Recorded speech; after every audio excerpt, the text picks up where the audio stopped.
Setelah digempur oleh revolusi budaya yang menggalakkan sistem komunisme, Cina dihampiri krisis pasca kematian pemimpin tertingginya kala itu, Mao Zedong. Seketika, Cina kehilangan pemimpin yang menjadi figur otoritas di pusat pemerintahannya.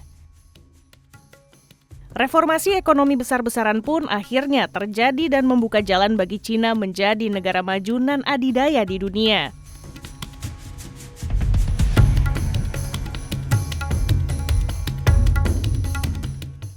Semua itu bermula dari tangan Deng Xiaoping, sang pemimpin tertinggi Cina yang jenius, sekaligus sosok yang diidolakan Prabowo Subianto. Oleh sang adik, Hashim Joyo Hadikusumo, Prabowo disebut akan meniru gaya kepemimpinan Deng Xiaoping saat memimpin Indonesia. Lantas, bagaimana sebenarnya sepak terjang Deng Xiaoping yang berhasil menginspirasi sang Presiden RI selanjutnya ini? Sobat bisnis, inilah Fokus.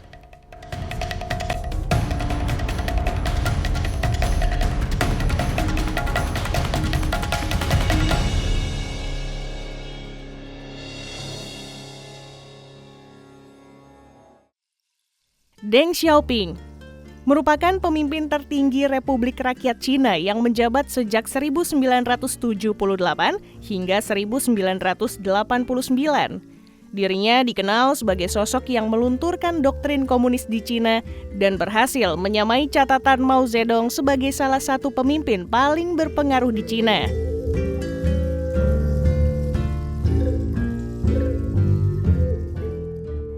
Deng lahir dari keluarga yang sejahtera karena ayahnya merupakan seorang tuan tanah di wilayah tempat tinggalnya. Nasib mujur tersebut pun membuat Deng muda berkesempatan menempuh pendidikan di Prancis hingga Uni Soviet. Sepanjang perantauannya di Barat, Deng aktif dalam berbagai organisasi pergerakan komunisme sebelum akhirnya kembali ke tanah kelahirannya pada 1926. Karir politik Deng pun dimulai pada 1927 saat dirinya ditunjuk menjadi pejabat militer komunis Cina di wilayah Soviet Jiangxi, sebuah pemerintahan independen yang didirikan oleh kelompok komunis pimpinan Mao Zedong. Pada masa Perang Saudara di Cina, Deng turut mengikuti Long March bersejarah saat pasukan komunis terusir dari wilayah yang dikuasai pasukan nasionalis. Namun, karir Deng kembali naik saat dirinya memimpin pasukan revolusioner Tiongkok hingga akhirnya terpilih sebagai sekretaris Komite Pusat Partai Komunis Tiongkok. Karir Deng mencapai titik puncaknya usai meninggalnya Mao Zedong yang membuat lubang kekosongan sosok pemimpin di Cina. Deng Xiaoping berhasil meraih kursi sebagai pemimpin tertinggi Cina pada 1978 dan menjadi titik awal reformasi ekonomi Cina. Di sisi lain, Deng Xiaoping justru mencoba melunturkan budaya komunisme kuno milik Mao dan membuat Cina membuka diri terhadap dunia internasional. Di bawah kepemimpinan Deng, Cina bertransformasi secara cepat menjadi negara yang berkembang dan meningkatkan standar hidup masyarakatnya.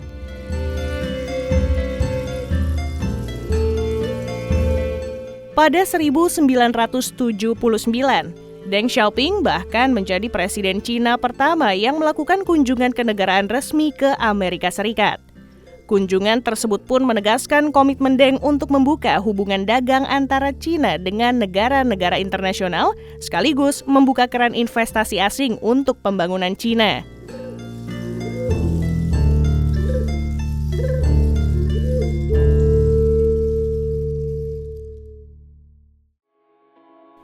Deng juga pernah menghapus kontrol negara akan para petani-petani lokal di Cina yang kemudian berhasil meningkatkan produktivitas pertanian dan pangan secara signifikan. Pemimpin tertinggi Cina ini juga melepas kontrol negara dan memberikan kebebasan pada perusahaan-perusahaan di Cina untuk bergerak atas tujuan mereka masing-masing, termasuk untuk mengundang investasi asing di Cina. Deng pun pernah membuat sebuah pernyataan yang menunjukkan komitmennya untuk memperbaiki perekonomian Cina. terlepas dari sistem liberalisasi ekonomi yang dikritik sebagai pengkhianatan terhadap ideologi komunis Cina.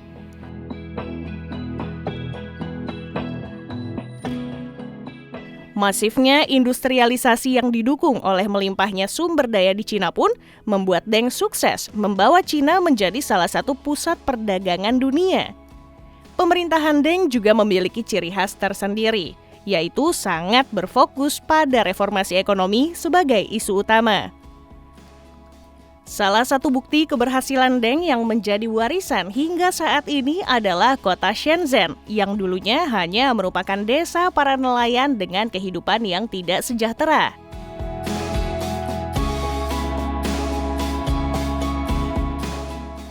Sepanjang era liberalisme ekonomi, nilai GDP Cina pun terus meroket hingga saat ini. Adapun rata-rata pertumbuhan ekonomi GDP Cina sejak 1979 hingga 2010 mencapai angka 9,91% dan melewati prestasi pertumbuhan ekonomi Jepang pada kala itu. Kini, buah reformasi ekonomi dari tangan Deng Xiaoping tersebut membawa Cina menjadi negara dengan nilai perekonomian terkuat kedua di dunia setelah Amerika Serikat dengan catatan GDP mencapai 17,7 miliar US dollar.